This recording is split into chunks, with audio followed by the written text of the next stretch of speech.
This is the Sports Hit List. By the fans, for the fans. We're on to Sunday. We have Liv and Raquel versus Bayley and Lyra Valkyria. You guys care about that match as far as a tag match? No. All right. We'll pass on that. Next. I ain't gonna lie. I'm gonna say this though. I feel like Liv should have been a part of the heavyweight title match. That's what I think. I think it should have been her, Io, and Rhea, and then Bianca should have been a part of the whole Jay Naomi storyline. Yep. Fair point. But I mean, again, how many triple threat matches can you have on one WrestleMania? No, I don't think. You see, that's the thing. Sometimes Bianca, reason why they got Bianca in the title match because she did the tag team thing last year, so they're trying to just owe her for that. Fair. I feel like even if she didn't have a match, she should have been a part of that storyline. Yeah, some way, shape, or form. Yeah, right. That makes sense. I don't see why the Women's Intercontinental Championship is not being defended. It's his first year at WrestleMania, so what are you doing putting him in a tag match? But again, that's a conversation for another day. Same thing with the United States title. Chelsea Grin's been killing it with the United States title. Why that's not a part of WrestleMania? Fair point. We got Damian Priest versus Drew McIntyre in a Sin City Street Fight. Drew won last year. I'm going Damian Priest. I got to go with my Boricua for you guys, right? I'm actually going with the Drew McIntyre winning. Really? Yeah. Okay. I feel like Damian has bested him. He cashed in on him. Yep. He beat him in Clash at the Castle. Yeah. He threw him out the Rumble. He eliminated him in Elimination Chamber. It's Drew's time. He got to get one up on Priest. Fair point. Yeah. I think this is one of those, they just kind of threw Drew. They threw Priest to Drew McIntyre. I think McIntyre deserves better than this feud going into Mania. I'm not the biggest Priest fan. I think Drew has been probably the best heel for the last year. In totality, he's delivered some great promos. He's been very believable. I think he deserved better than this match. I thought him and Punk had the best feud last year. Yeah, and it was over a bracelet. That's crazy. Fair point. All right, we got Penta versus Braun Breaker versus Finn versus Dom. It's a fatal 4-way for the Intercontinental Championship match. I'm going Dirty Dom. I think Dirty Dom deserves to get his flowers here. Penta is still relatively new to the company. Braun Breaker is going to get pushed into the Money in the Bank. I think Finn his time has passed, but I think Dirty Dom gets the dub and he gets the pin over Finn. That's how I see it, for sure. I think this one can potentially steal the show. I think with the four of them are really good in their own aspects. I wouldn't mind Dom winning, but we'll see. I wrote down Braun wins on my notes. He is an absolute beast. I love his spear. That spear last week, I thought he almost broke his neck. I would never want to feel like that. Never. I think Penta, like you said, he's still brand new. It's still time for him, and he doesn't have to get pinned. So he still stays strong. Maybe you have Braun just destroy Dom with a spear and then gets the dub, or maybe Finn steals, as Finn would do, steals the victory here, which I also wouldn't be mad at. But I did write on my notes Braun wins, and it's one of those where I can't really call it right now. Joe, I think either of the three, like you got Braun, Dom, and Finn. Any of them walk out, I'm fine with it. I don't think Finn wins because, like you say, he's still brand new. You can keep him strong. I think eventually he's going to end up with his brother in the tag. Yeah. I think they're going to get them together at some point. Mm-hmm. So who you got? You got to pick one though. You can't. I'm gonna go Dom. I think him and I can see him and Finn feuding for that Intercontinental title. Yep. Yeah, I see it. And again, they've been teasing this split up between Judgment Day. I think this is the last installment of the Judgment Day, and the best way to put the title on Dom. They should have split it up months ago. To be honest, it's after Rhea and Priest left. Mm-hmm. I wasn't interested anymore. Yep. Good point. We got AJ versus Logan. I don't care for this match, but it's just there. I don't know. But it might be one of those stealers because they both athletic. They both can wrestle. They can, It might but still the show. It might storyline wise, I don't care for it, but that's gonna be a match that everybody is probably but this everybody goes tuned into. right. But then it goes to the point about Jay about building, like having a match with Karrion Cross, but you're not building this match, and why is he not here? You see what I'm saying? Yeah. Like Yeah. I'm not invested. If I was invested in it, I'd be like, okay, but they didn't do anything to make me invested into the match. Right. So what are we But doing? my thing is, what are they doing with Curry and Cross? Why he's always in everybody's business and he's not in no matches or anything? Right. I'm with you. I think it's one of those where a win does nothing for either one's career. A loss does nothing for either one's career. AJ is obviously a legend, Hall of Famer. Yeah. I think he got Paul, one foot out the door too. He yeah, got one foot out the door.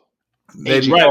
Right. Paul wins this one just off the fact that they have that new HBO documentary out, and it elevates him more, and the ratings go up, and blah blah blah blah. They could talk about this on their on their docu-series on HBO, but again, it does nothing for either one's career either way. Yeah, but Rhea Ripley versus Bianca Belair and Io in triple threat for the World Heavyweight Championship, Women's World Heavyweight Championship. This one I can't call either, and this is another match I feel like was just thrown together. To be honest with you, it feels like again a lot of talent that have nothing to do. So let's just all toss them into a match and make it with no story, no build to it. Yeah. I didn't really see the build and purpose for this match, but that's just me. Yeah, I'm with you there. I think Io is obviously there for the international crowd to get the folks overseas to tune in. Other than that, why is she in this match? I would have been fine with Belair versus Rhea. The build could have been a lot better. It could have just been them two, muscle versus muscle. I can't call how this match ends or who wins. Maybe the Jay thing comes back during this night, but we'll see. But I really don't. I have no feelings one way or another towards this match. You said the Jay thing. Yeah, you think Naomi causes either causes or makes Bianca win? I wouldn't be mad at it. Yeah. That's the only thing I can see, because like you said it would have been the star power would have been Rhea versus Bianca. Yeah. Which you could have really used that and be like, yo, who's the face of the women's division? Who's the real face of the women's division? Yeah. That could have been a match. Yeah. I thought it got weird for me as soon as Rhea lost to Io, and I was just like, what are we doing? Like, what is happening here? But I get some points of it because Rhea doesn't have a victory over Io ever. She lost the NXT title to her. She lost the women's world title to her. So it kind of made sense at that moment, but at the same time, it was just like you could have saved that for later. Yeah, you could have used that for a build for her and Rhea at SummerSlam. Yeah. So who we got? I guess we're going Rhea wins again, or does Io retain? This is difficult, man. This is one of those matches that you don't know what's gonna happen. Yeah, I can't call it. Okay, gun to head, Io retains. Guns ahead, Belair wins. Okay. Yeah, I got to say I agree with Jay. Before we get to the main event, because that's the last match on the card, because it's supposed to be 8 matches in 8, but because we lost to Kevin Owens, Randy Orton, I feel like there's a program there we don't know, and I've heard rumors of 2 people coming back, Aleister Black and Rusev. So do we have? And then someone mentioned something about Ludwig Kaiser. I've heard he's been complaining that he doesn't have a match at Mania. Could he come out and say, I don't have a match, and one of these guys return and do is there a room for one of these guys to return to face Orton or Ludwig Kaiser in kind of like a squash appearance in a sense, or is Orton going to be left off, or is Nick Aldis Orton's opponent? Because they kind of teased it a little bit on SmackDown. So what do you guys think here with Randy Orton having this scenario where he's not? Yeah, I had this thought that all this, we get the Vince McMahon kind of heel turn, and he brings in Rusev and Black, and they form some sort of faction, and they beat down Orton. Because if you have Orton versus Black and Orton goes over, or if you have Orton versus Rusev and Orton goes over, then why do we bring these guys back? Like, what are we doing? Yeah. Yep. Especially Black. Like, let's give him his fair run this time around, unlike when he got his call up the last time under the old man. That's if it's Kaiser and it's the squash match, then it's like one of those programs where you're like, I should have just went to use the bathroom for this. Like, I didn't need to see this. And so, like, maybe all this, gets his faction together, some sort of AEW kind of Right. But you Rusev. do see something happening though, where Orton is not completely left off the program. Yeah, it's gonna be impromptu. Yeah. Maybe he's gonna open challenge and then something. Who knows? We'll see. Yeah. Or maybe Orton is. I mean, not Orton. Maybe KO is the king of all tricksters, and this has all been a work, and he does something. Nah, I highly doubt that. They said he had successful neck surgery, so I don't think he's faking. Listen, well, the only other person.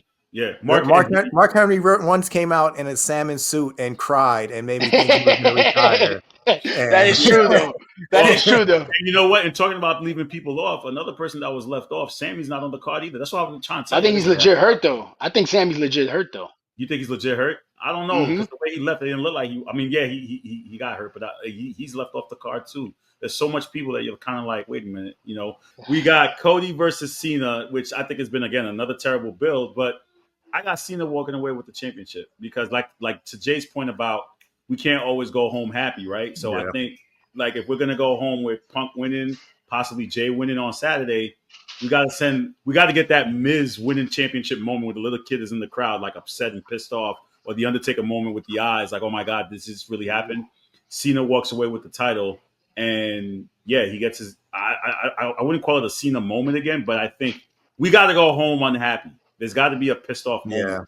Yeah, That's a pissed off moment to me. Yeah, I think it comes down to going back to the original point. Like, if we're on Saturday, if we're like yeeting all over the place, and that's the like pinnacle, then you're not going to get this as well. You're going to be pissed off when you leave on Sunday.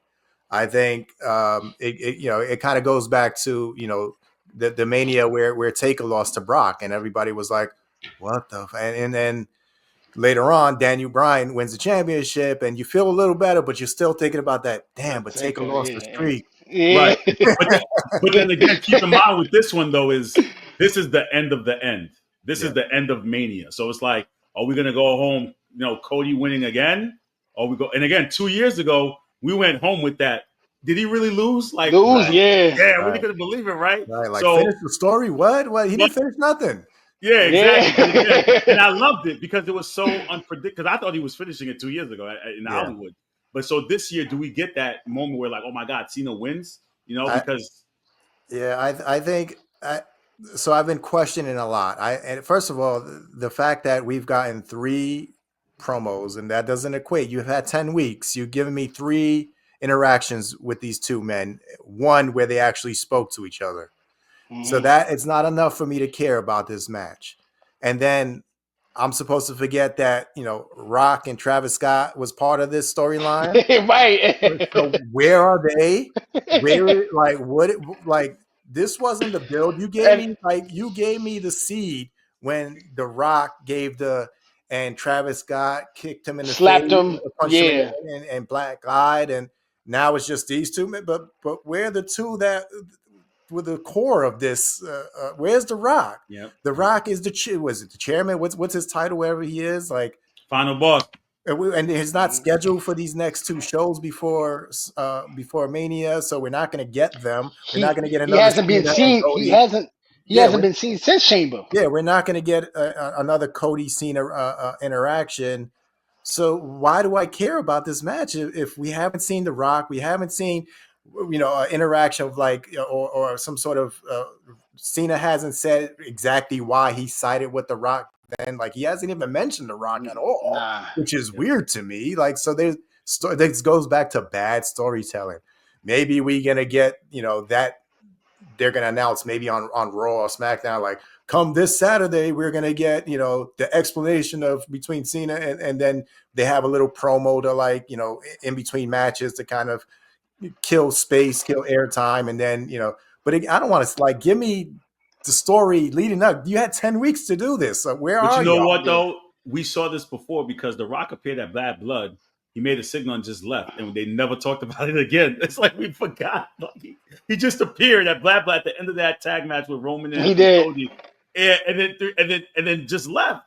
Yeah. And so it's like again, this is where someone else said is like, don't insult our intelligence. Yeah. Like again, you could do that to the younger fans, but we like again, we're diehards and we watch this and we break down the stories and understand storytelling, what are we doing here? And I thought this wasn't a great build. To me, it wasn't. After seeing his first promo, I was like, okay, I get why you did it.